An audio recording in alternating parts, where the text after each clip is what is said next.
మా ఇల్లు మాకు ఇప్పించండి ఏకలవ్య ఎరుకుల సంక్షేమ శాఖ వారి ఆధ్వర్యంలో ఈ మధ్యలో ఎటువంటి నోటీసులు జారీ చేయకుండా అర్ధరాత్రి 2 గంటల సమయంలో వచ్చి ప్రభుత్వం వారు మీరు ఇల్లు అక్రమంగా నిర్మించుకున్నారు అని జేసీబీలతో వచ్చి ఇంట్లోకి సామాగ్రిని కూడా తీసుకొనివ్వకుండా మొత్తం నేలమట్టం చేసి వెళ్ళిపోయారు. మాకు ప్రభుత్వం వారు న్యాయం చేయాలని ఈరోజు కలెక్టర్ ఆఫీస్ దగ్గర ధర్నా చేశారు. ఈ కార్యక్రమంలో ఇల్లు పోగొట్టుకున్న మహిళలు అలాగే సంఘాల నాయకులు కూడా ఇక్కడే వచ్చి సంఘీభావం తెలిపారు.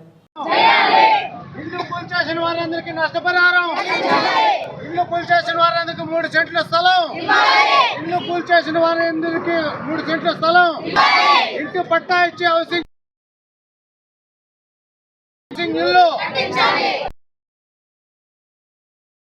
కలెక్టర్ గారు రంగారెడ్డిపల్లి గిరిజనులకి కలెక్టర్ గారు ఆ ఇల్లు కూల్చేశారు. కలెక్టర్ గారు మాకు న్యాయం చేయండి. రంగారెడ్డిపల్లి పేదలందరికీ న్యాయం. ఎంఆర్ఓ గారు మాకు నోటీసులు ఇవ్వకుండా.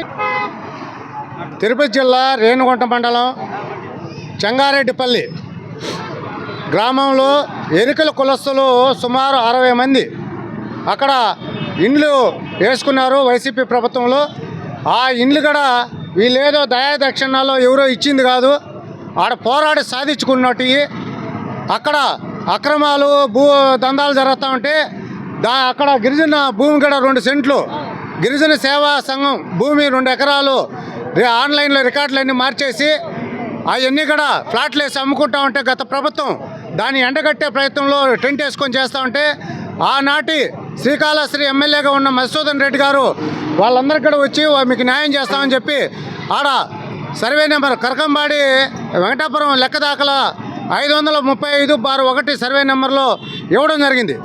అది ఒక గుంట కింద చూపించి వీళ్ళందరూ కూడా ఇండ్లు వేసుకుంటారు అని చెప్పి ఎటువంటి ముందస్తు నోటీసులు ఇవ్వకుండా డిసెంబర్ 21వ తేదీ అర్ధరాత్రి పూట 2 గంటల కాడ వచ్చి ఇండ్లన్నీ కూడా కూల్చడం జరిగింది. దీనికంటే ముందు ఇళ్ళలో ఆడవాళ్ళందరినీ కూడా రానికుండా బయట బీగాలేశారు, వస్తువులు తీసుకోనికుండా బంధించినారు.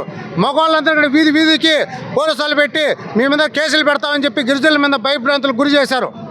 మేము ఈరోజు అడుగుతున్నాం ఏపీ గిరిజన సంఘం తరఫున, ఎవరైనా ఈరోజు నోటీసులు మీరు ఇవ్వకుండా మీ అధికారాన్ని దుర్వినియోగం చేసినందుకు మీ మీద చర్య తీసుకోవాలి. ఎంఆర్ఓ గారిని సస్పెండ్ చేయాలి.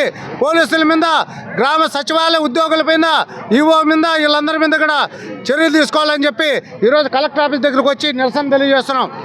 అదేవిధంగా ఈ గిరిజనులు నష్టపోయిన వాళ్ళందరూ కూడా 2 లక్షల నుంచి 3.5 లక్షలు 4 లక్షల రూపాయలు ఖర్చు పెట్టారు. వీళ్ళందరికీ కూడా వెంటనే నష్టపరిహారం అంచనా వేసి నష్టపరిహారం కట్టించాలా. అదేవిధంగా గిరిజనులకు, ఆడున్న ఎస్సీలకు, బీసీ వర్గాలకు చెందిన వాళ్ళకి అందరికీ 3 సెంట్లు స్థలం లేకనా ఇంటి స్థలం ఇచ్చి పట్టా ఇచ్చి హౌసింగ్ ఇల్లు కట్టి ఇవ్వాలని చెప్పి మేము డిమాండ్ చేస్తున్నాం. లేని పక్షంలో ఖచ్చితంగా టెంట్ వేసుకొని ఆమరణ నిరాహార దీక్షకి కూర్చుంటామని చెప్పి కూడా ఈ